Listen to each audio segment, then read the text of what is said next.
दोस्तों, आप सभी का वीनू इंफोटेनमेंट में एक बार फिर से स्वागत है। आज हम जानेंगे कि एप्पल किस तरह से उम्मीद की किरण बनकर के भारत में आई। तो एप्पल ने भारत में अभी तक में एक एस्टिमेट के मुताबिक 1.5 लाख लोगों को डायरेक्ट नौकरी प्रोवाइड कर चुका है और इनडायरेक्ट नौकरी को भी अगर जोड़ा जाए तो यह आंकड़ा करीब 4 लाख के पास है, जैसा कि कई सारी मीडिया संस्थानों के द्वारा रिपोर्ट किया गया है। इसमें प्रमुख रूप से टाटा ट्रॉन और जो सबसे बड़ी कंपनी है फॉक्सकॉन, इन तीनों ने मिलकर के इतने जॉब का सृजन किया है। अभी एप्पल के साथ 15 एंसिलरी कंपनी भारत में विभिन्न उत्पादों के विनिर्माण में जुड़ करके भारत में अपनी कंपनी खोल रहा है और एक एस्टिमेट के अनुसार ये आंकड़ा अंदाजा लगाया जाता है कि अगले 3 से 4 वर्षों में एप्पल जो है और 5 लाख जॉब का सृजन करेगी।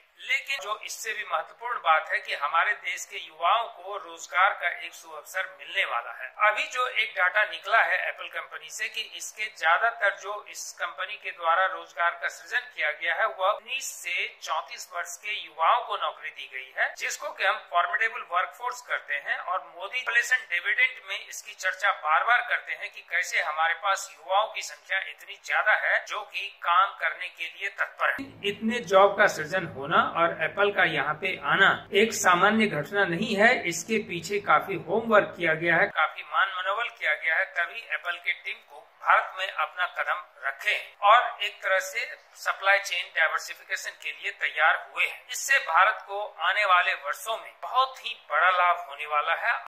आर्थिक लाभ भी होने वाला है, फॉरेन एक्सचेंज के रूप में भी हमें रेवेन्यू मिलने वाला है और हमारी एक्सपोर्ट भी बढ़ने वाली है। और फोन में वर्तमान स्थानीय मूल्यवर्धन मात्र 14% है, जबकि चीन में यह लगभग 41% है। रणनीतिक निवेश और विस्तार के साथ एप्पल के लिए अगले 3 से 5 वर्षों के भीतर इस आंकड़े को 20% से अधिक तक बढ़ाने की संभावना है। यानी भारत के कई सारे युवाओं को जो कि इनोवेशन करते रहते हैं और नए नए सर्विसेज प्रोवाइड करने के लिए नई तरीके का ऐप या नई तरीके का प्रोडक्ट बनाते हैं, उसको इसमें इंटीग्रेट कर दिया जाएगा। इस तरीके से ऐसे युवाओं के लिए भी एक अलग तरह के रोजगार का अवसर पैदा होना एप्पल के आने के बाद बिल्कुल ही लाजमी है। इसको लाने के लिए मोदी को कितनी मशक्कत करनी पड़ी है और किस तरह की सुविधाएं इन्हें देना, तब जाकर के कहीं टिम कुक माने हैं। इससे पहले ये जाने कि टिम कुक आखिर आना क्यों नहीं चाहता। टिम कुक ने जब से बिजनेस शुरू किया है तब से चीन में बहुत इन्वेस्टमेंट किया हुआ है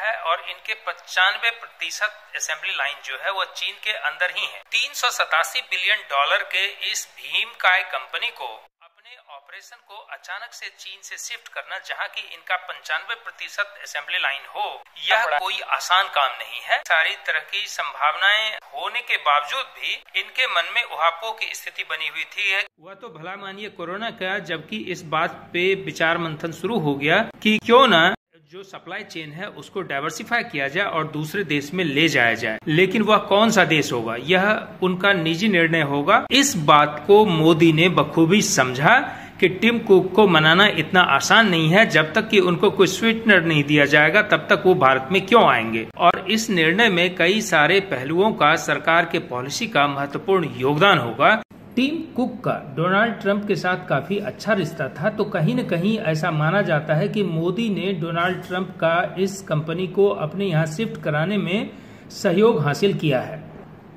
डोनाल्ड ट्रंप जो है वो सीधी की सीधी चाइना वायरस कहते थे कोरोना वायरस को, और चीन के साथ स्ट्रेटेजिक रिश्ते उनके पीरियड में काफी खराब होना शुरू हो गया था, क्योंकि साउथ चाइना सी में ये जो है मसल फ्लैक्सिंग करता है चीन, जिसको कि अमेरिका सरीखी देश जो है वो पसंद नहीं करती हैं। तो चीन से बदला लेने के लिए सबसे ज्यादा महत्वपूर्ण चीज जो है कि कैसे उसे आर्थिक रूप से कमजोर किया जाए, क्योंकि ये आर्थिक शक्ति के रूप में एक उभर चुकी हैं और अमेरिका का एक पोटेंशियल चैलेंजर बना हुआ है। दोस्तों, भारत के साथ भी चीन का रिश्ता जो है वो 36 का बना हुआ रहता है और भारत को अगर चीन से कम्पीट करना है तो एक आर्थिक महाशक्ति के रूप में भी उभरना पड़ेगा और एक सैन्य शक्ति के रूप में भी उभरना पड़ेगा। और इस स्ट्रेटजी में एप्पल जैसे कंपनी का भारत में आना काफ़ी ही ज़रूरी समझा जाता है। इस बात को ध्यान में रखते हुए भारत ने यूएसए के साथ एक स्ट्रेटेजिक अलायंस कर रखा है और इसी अलायंस का लाभ उठाते हुए मोदी ने ऐसा जान पड़ता है कि डोनाल्ड ट्रंप को कन्विंस किया होगा कि आप अपने यहाँ के अमेरिकन कंपनी को भारत में भेजिए और उन्हें यहाँ कंपनी एस्टेब्लिश करने में जिन सुविधाओं की जरूरत है उन सुविधाओं को हम देने के लिए तैयार हैं। दोस्तों, मोदी एप्पल को लाते वक्त जो है PLI स्कीम, जिसको कि प्रोडक्शन लिंक इंसेंटिव स्कीम कहते हैं, वह ला करके इनको एक प्रलोभन दिया कि आप अगर आकर के हमारे देश में प्रोड्यूस करते हैं तो n नंबर ऑफ प्रोडक्ट अगर आप प्रोड्यूस करते हैं तो उसके अगेंस्ट आपको इतना अमाउंट दिया जाएगा। उसी के साथ इन्होंने उसके साथ एक ट्रिक प्ले किया मोदी सरकार ने कि आपको हर साल जॉब का आंकड़ा हमारे साथ देना पड़ेगा कि आपने कितने जॉब क्रिएट, जॉब बढ़ने के डाटा के आधार पर एक तरह से इस प्रोग्राम को लिंक किया हुआ है कि आप इस इंसेंटिव का बेनिफिट तभी ले सकते हैं जब आप जॉब की संख्या बढ़ाएंगे। इसलिए मोदी सरकार के स्ट्रेटजी में ये दोनों ही पहलू काम कर रहा था कि डिप्लोमेटिकली जो है किस तरह से टिम कुक पे एक तरह से जाल फैलाया जाए, और दूसरी बात यह कि पॉलिसी में कौन सी बदलाव किया जाए। मोदी के लिए क्यों इतना जरूरी था टिम कुक को अपने यहाँ लाना, यह भी समझने की जरूरत है।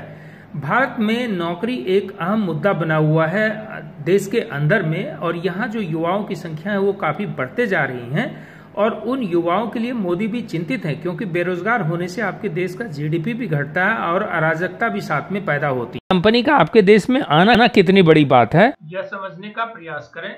उम्मीद करते हैं कि आपको ये कंटेंट काफी अच्छा लगा होगा और उम्मीद की किरणें जगी होंगी। अगर ये कंटेंट अच्छा लगा हो तो हमारे चैनल को सब्सक्राइब करना ना भूलें और दोस्तों के साथ शेयर करना ना भूलें। धन्यवाद।